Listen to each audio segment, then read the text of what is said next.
오늘 성경 말씀은 신명기 32장 9절에서 14절입니다. 출애굽한 이스라엘 백성들의 리더인 모세가 지난 40년의 광야 생활을 돌아보며 세 편의 고별 설교를 전하였는데 그것이 바로 신명기입니다. 이 신명기를 통하여 모세는 이스라엘이 하나님을 경외하고 그의 말씀에 순종하면 가나안에 들어가 승리하고 그 땅에서 평안히 살 것이라고 하였습니다. 특히 오늘 본문인 32장을 보면 앞으로 이스라엘 백성들이 타락하고 변질되는 것을 막기 위해 모세는 노래를 지어서 부르게 했는데 그 핵심은 하나님께서 주신 은혜를 저버리지 말라는 것이었습니다. 그렇다면 하나님이 주신 은혜가 무엇이었을까요? 9절 여호와의 분깃은 자기 백성이라 야곱은 그가 택하신 기업이로다. 이스라엘 백성들은 하나님이 택하신 백성이며 하나님의 소유라는 것입니다. 이것은 그리스도인의 진정한 가치가 무엇인가라는 말이기도 합니다. 즉, 이 세상에서 얼마나 성공하고 얼마나 비싼 옷을 입고 얼마나 고급 자동차를 몰고 얼마나 엄청난 저택에 살고 자기 이름 앞에 달린 직함이 얼마나 화려한가 하는 것으로 우리의 가치가 결정되는 것이 아니라는 것입니다. 하나님의 택함받은 자녀라는 사실이 진정한 그리스도인의 가치라는 것입니다. 내 이름 앞에 하나님의 자녀라는 직함이 걸려 있는가? 이것이 가장 중요합니다. 왜냐하면 하나님의 자녀는 죽음 이후에도 영생이 보장되며 영원하신 하나님과 영원히 함께 살 것이기 때문입니다. 이 세상에서 아무리 화려하고 좋은 것이라도 죽음 이후의 영생을 보장해 주지는 못합니다. 하지만 하나님은 죽음 이후의 영생을 보장해 주십니다. 우리는 그 하나님의 자녀입니다. 그것도 하나님으로부터 사랑받는 자녀입니다. 온 우주를 만드시고 다 소유하신 하나님의 자녀라면 결코 시시한 인생일 수 없습니다. 그 인생은 정말로 위대하며 고귀한 인생이 됩니다. 하나님께서는 이스라엘을 당신의 백성으로 선택하셨을 뿐 아니라 그들을 인도해 주셨습니다. 크게 두 가지 방식으로 인도하셨는데 첫째는 보호하심입니다. 10절 여호와께서 그를 황무지에서 짐승이 부르짖는 광야에서 만나시고 호위하시며 보호하시며 자기의 눈동자같이 지키셨도다. 하나님은 인체에서 아주 중요한 눈, 특히 눈동자를 보호하시듯 우리를 보호해 주신다는 것입니다. 그런데 이 표현은 결코 과장이 아닙니다. 실제로 하나님은 지난 40년 동안 짐승의 울음소리만 들려오는 황량한 광야에서 이스라엘을 찾으셨고 감싸주셨고 보호해 주셨고 당신의 눈동자처럼 지켜주셨습니다. 이처럼 하나님이 우리를 자기의 눈동자같이 지켜주신다는 것은 하나님께서 당신의 자녀들을 완벽히 보호해 주신다는 뜻입니다. 이 사실을 못 믿으니까 불안해하고 염려하는 것이지 하나님의 이 약속을 믿는 믿음만 있다면 우리는 찬송가의 가사처럼 내 영혼 평안해 라고 어떤 상황에서도 고백할 수 있습니다. 그런데 하나님께서 우리를 인도하시는 또 다른 방식이 있습니다. 그것은 바로 훈련입니다. 그것도 아주 강한 훈련과 연단입니다. 11, 12절 마치 독수리가 자기의 보금자리를 어지럽게 하며 자기의 새끼 위에 너풀거리며 그의 날개를 펴서 새끼를 받으며 그의 날개 위에 그것을 엎는 것 같이 여호와께서 홀로 그를 인도하셨고 그와 함께한 다른 신이 없었도다. 꼭 하나님께서 우리를 눈동자처럼 지켜주신다는 것이 마치 마마보이처럼 하시는 것으로 오해해서는 안 됩니다. 우리를 과잉 보호하시는 것이 하나님의 은혜가 아닙니다. 하나님은 우리를 눈동자같이 귀하게 여기시며 보호하시지만 병아리 같은 인생으로 살기를 원치 않으시고 독수리가 되기를 원하십니다. 그래서 때로는 고통스러운 순간을 통해서 훈련하시고 연단하십니다. 이 사실을 실감 있게 표현하기 위하여 모세는 하나님을 독수리로 비유한 것입니다. 독수리는 높은 절벽이나 벼랑 위와 같이 아무나 함부로 접근할 수 없는 곳에 자기의 털이나 다른 부드러운 곳으로 푹신한 둥지를 만들고 거기에 알을 낳아 새끼를 기릅니다. 그런 독수리의 둥지는 매우 튼튼하기 때문에 새끼들은 거기서 어미가 물어다 주는 먹이를 받아 먹으며 날마다 아무 걱정 없이 안전하고 평안하게 살아갑니다. 그런데 어느 날 갑자기 어미 독수리가 날개를 펄럭이며 편안한 보금자리에 있던 새끼들을 못살게 굴기 시작합니다. 11절에서는 이것을 마치 독수리가 그 보금자리를 어지럽게 하며 라고 표현하고 있습니다. 이때 새끼들은 갑자기 변한 어미를 보고 당황하며 소리를 지르고 난리를 칩니다. 그러나 어미 독수리는 전혀 신경 쓰지 않고 날개를 계속 펄럭이며 입으로 새끼들을 둥지 가장자리로 밀어냅니다. 새끼들은 어미가 왜 그렇게 하는지를 알지 못하고 어떻게 해서든 둥지에서 밀려나지 않으려고 기를 쓰며 버티면서 소리를 지릅니다. 그래도 어미 독수리는 계속 새끼들을 거칠게 다루며 결국 둥지에서 몰아내고 맙니다. 하나님께서도 우리를 이렇게 다루실 때가 있습니다. 사람은 본능적으로 변화를 두려워하기 때문에 삶이 안정되면 대부분 편안한 생활 속에서 안주하려는 경향이 있습니다. 이것이 인간의 본성입니다. 그래서 신앙생활도 편안하게 하려 합니다. 적당한 선을 긋고 그 안에서만 안주하려는 경향이 있습니다. 그런데 어느 날 갑자기 건강에 이상이 생깁니다. 사업에 어려움이 생깁니다. 직장에서 갈등이 생깁니다. 가정에 심각한 문제가 생깁니다. 자녀에게 어려움이 닥칩니다. 이것이 다 무엇입니까? 하나님께서 그 날개로 편안한 보금자리를 뒤흔드시는 것입니다. 그동안 편안하게 지내던 안전지대로부터 우리를 끌어내시려는 것입니다.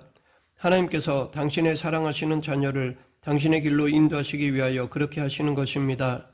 만약 우리가 원하는 대로 모든 일이 다 술술 잘 풀린다면 우리가 하나님을 더 잘 믿을까요? 그렇지 않습니다. 내 삶을 어지럽게 하시는 하나님의 손길이 있기에 돌이키는 것입니다. 우리는 신앙생활을 잘하다가도 영적인 잠에 빠질 때가 있습니다. 인생이 잘 풀리면 하나님을 더 잘 섬길 것 같지만 잘 되면 자기 육신의 평안함을 따라 살게 되어 있습니다. 그렇게 연약한 존재가 인간입니다. 편안함을 추구하다 보면 육신에 치우치게 되고 그러면 하나님을 기쁘시게 할 수가 없습니다. 그래서 하나님은 잠들어 있는 우리를 깨우십니다. 우리의 보금자리를 어지럽히십니다. 우리의 편안한 삶을 뒤흔드십니다. 어미 독수리가 못살게 굴어서 새끼들이 둥지에서 어쩔 수 없이 나오게 되면 이제 어미는 날개 위에 새끼들을 얹어서 높은 하늘로 올라갑니다. 그때 새끼들은 겁에 질리게 되는데 그러한 자신의 새끼들을 갑자기 어미가 사정없이 하늘에서 밑으로 떨어뜨립니다. 그러면 독수리 새끼들은 비명을 지르면서 밑으로 떨어집니다. 그때 처음에 어미는 공중에 날면서 떨어지는 새끼들의 모습을 한참 지켜보기만 합니다. 11절에 자기의 새끼 위에 너풀거리며 라는 말씀이 바로 그런 뜻입니다. 그러다가 독수리 새끼들이 땅에 부딪힐 것 같은 순간이 되는데 그러면 어느새 어미는 쏜살같이 날아와서 새끼들을 날개로 안전하게 받아 다시금 하늘로 솟아오릅니다. 어미는 새끼들이 자기 힘으로 하늘을 날 수 있을 때까지 이 과정을 계속 반복합니다. 하나님께서 종종 이것과 흡사한 방법으로 우리를 다루실 때가 있습니다. 예수님을 믿고 교회를 열심히 다니는데도 가정에는 어려운 문제가 계속될 때가 있습니다. 한두 번 어려운 것이 아니라 아주 오랫동안 어려움을 당합니다. 기도를 열심히 하는데도 하나님의 어떤 것은 절대 안 들어주시고 몇 달, 아니 몇 년을 이끄는 경우도 있습니다. 심한 질병으로 오랫동안 고통을 받을 때도 있습니다. 그러한 일들은 무슨 뜻입니까? 그것은 우리를 위하여 선한 목적을 가지고 공중에서 우리를 반복해서 떨어뜨리고 계시는 것입니다. 그런데 그럴 때 인간적으로 생각이 들면서 하나님을 믿어도 별 소용이 없는데 믿어서 뭐 하나 하는 회의에 빠질 수도 있고 너무 힘들어서 지쳐 쓰러질 수도 있습니다.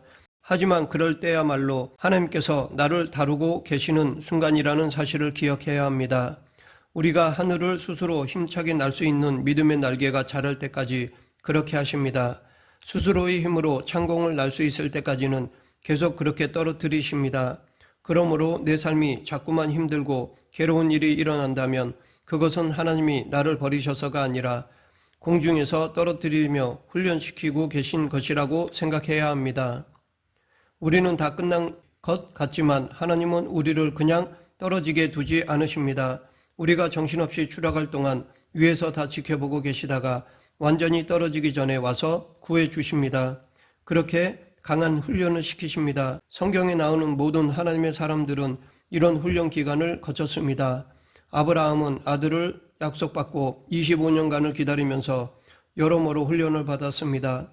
그리고 마침내 아들 이삭을 품에 안으면서 뭘 생각했을까요? 아, 하나님은 약속하신 것은 반드시 주시는 신실하신 분이로구나. 그것을 깨달았을 것입니다. 100세에 주신 아들 이삭을 제단에 바치라고 했을 때 그 사건을 통해서도 아브라함은 또다시 죽은 자도 살리시고 없는 것도 있게 하시는 전능하신 하나님을 신뢰하면 못하실 것이 없으시구나 라는 것을 깨달았을 것입니다. 이런 믿음을 훈련하십니다. 모세는 40년 광야에서 양을 키우고 살면서 시내산을 수도 없이 오르내리며 고독 속에서 훈련받았습니다. 결국 그 시내산으로 이스라엘 백성들을 인도해 왔습니다. 야곱은 특별히 인간적이고 약속받은 사람이었습니다. 자기 이익을 위해서는 수단 방법을 가리지 않던 그 야곱을 하나님이 사랑하셨기에 호되게 훈련시키셨습니다. 그 훈련 교관으로 외삼촌 라반을 사용하셨습니다. 라반은 야곱보다 한술 더 뜨는 사람이었습니다. 그야말로 임자를 만난 것입니다. 라반 밑에서 20년 동안 고생하면서 야곱이 깨달은 것은 가까운 사람에게 배신을 당한다는 것이 이런 것이로구나. 그때 나의 형과 아버지가 얼마나 나에게 배신감을 느꼈을까. 절대로 다른 사람 마음을 아프게 하며 살지 말아야겠구나 였을 것입니다. 야곱을 향한 하나님의 또 다른 훈련 도구는 형 에서였습니다. 형 에서가 야곱을 죽이려고 군대를 동원하여 달려오고 있다는 소식을 들었습니다. 그 위협 앞에 야곱은 인간적인 수단 방법으로는 안 된다는 사실을 깨달았습니다. 그래서 그는 야복 강가에서 일사각오의 기도로 하나님께 매달렸습니다. 하나님의 사람과 밤새도록 씨름하는 기도였습니다. 자신의 환도뼈를 탈골 당하면서도 끝까지 하나님께 매달렸습니다. 그렇게 기도로 승리하게 되었고 해가 뜰 때 야곱은 승리의 기쁨으로 일어나 형 에서를 향하여 담대하게 걸어갔습니다. 그러나 다리를 심하게 절었습니다. 그때부터 야곱은 자신의 꾀나 수단이 아닌 하나님을 의지하는 생애가 시작된 것입니다. 이렇게 하나님은 사람마다 눈높이 교육을 실행하십니다. 믿음은 한순간에 금방 자라거나 완성되는 것이 아니라 마치 독수리의 날개와도 같습니다. 날개에 힘이 생기려면 반복적으로 훈련이 필요한 것처럼 믿음도 성장하기 위해서는 반복적 훈련이 필요합니다. 안 하던 새벽 기도나 철야 기도를 갑자기 일주일 했다고 해서, 사경회를 수료했다고 해서, 무슨 수련회를 갔다고 해서, 무슨 부흥회에 참석했다고 해서 우리의 믿음이 금방 완성의 단계로 발전하는 것이 아닙니다. 믿음의 훈련이 없는 사람은 겉으로는 믿는 것 같지만 실제 삶에는 아무 능력이 없고 그 삶을 보면 안 믿는 사람과 다른 게 별로 없는 비참한 모습이 되고 맙니다. 그러하기에 우리는 편안한 신앙생활을 추구하면 영적으로 곤두박질 친다는 사실을 기억해야 합니다. 오히려 힘든 일들이 일어나 그의 믿음을 강하게 단련시켜준다면 그것이 복입니다. 독수리 새끼는 반복되는 훈련을 통해 날개에 힘이 생기고 스스로 날기 시작하면서 어미가 날고 있는 높은 창공으로 힘있게 솟구칩니다. 이때야 비로소 겉모양만 독수리가 아니라 진짜 독수리가 되는 것입니다. 하나님은 우리가 바로 이런 믿음의 사람이 되기를 원하십니다. 매일 병아리처럼 편안하게 주는 대로 모이나 받아 먹으며 안주하는 사람이 아니라 독수리처럼 단련되어 믿음의 날개를 달고 높이 날아가는 믿음의 사람이 되기를 원하십니다. 독수리는 멀리서 폭풍이 다가오면 본능적으로 알고서 즉시 폭풍이 몰려오는 방향을 향해 날개의 각도를 조정한다고 합니다. 그렇게 알맞는 각도로 날개를 맞추고 있기 때문에 오히려 강한 폭풍이 불 때 그 힘을 역이용하여 힘들이지 않고 이전에 날던 높이보다 더 높은 곳으로 날아오를 수 있습니다.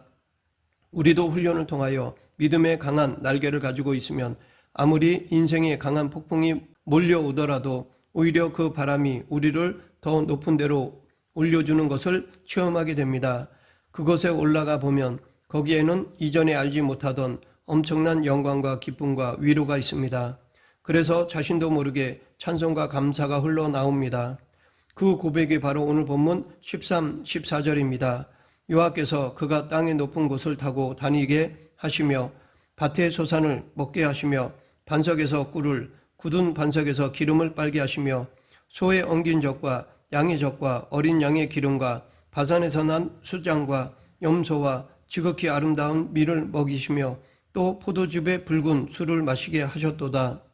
이 비밀을 깨달은 다윗도 사울의 손에서 하나님이 구원해 주셨을 때 사망의 줄이 나를 얽고 불의의 장수가 나를 두렵게 하였으며 수월의 줄이 나를 두르고 사망의 올무가 내게 이르렀도다. 내가 환난 중에서 여호와께 아뢰며 나의 하나님께 부르짖었더니 그가 그의 성전에서 내 소리를 들으시며 그의 앞에서 나의 부르짖음이 그의 귀에 들렸도다 라고 노래하였습니다. 말씀을 맺겠습니다. 하나님은 우리를 강하고 담대하게 하기 위해 독수리처럼 훈련시키십니다. 때로는 우리의 행복한 보금자리를 깨뜨려서 우리의 눈에서 눈물이 나게 하십니다. 그러나 굴하지 말고 믿음의 선진들처럼 우리도 그런 과정을 통해서 하나님의 허락하신 날개를 발견해야 합니다. 우리 모두 더 이상 병아리처럼 살지 말고 창공을 나눈 독수리같이 살아야 합니다. 주어진 현실에만 집착해서 전전긍긍 살지 말고 눈을 들어 천지 만물을 지으신 하나님을 바라보며 하나님의 자녀답게 살아가는 저와 여러분 되길 간절히 축원합니다. 기도하겠습니다. 생사화복을 주관하신 하나님 아버지, 저희도 고난 속에서 독수리처럼 수고하고 노력하여 믿음이 더 비상하는 그리스도인이 되게 하여 주시옵소서. 예수님 이름으로 기도드립니다. 아멘.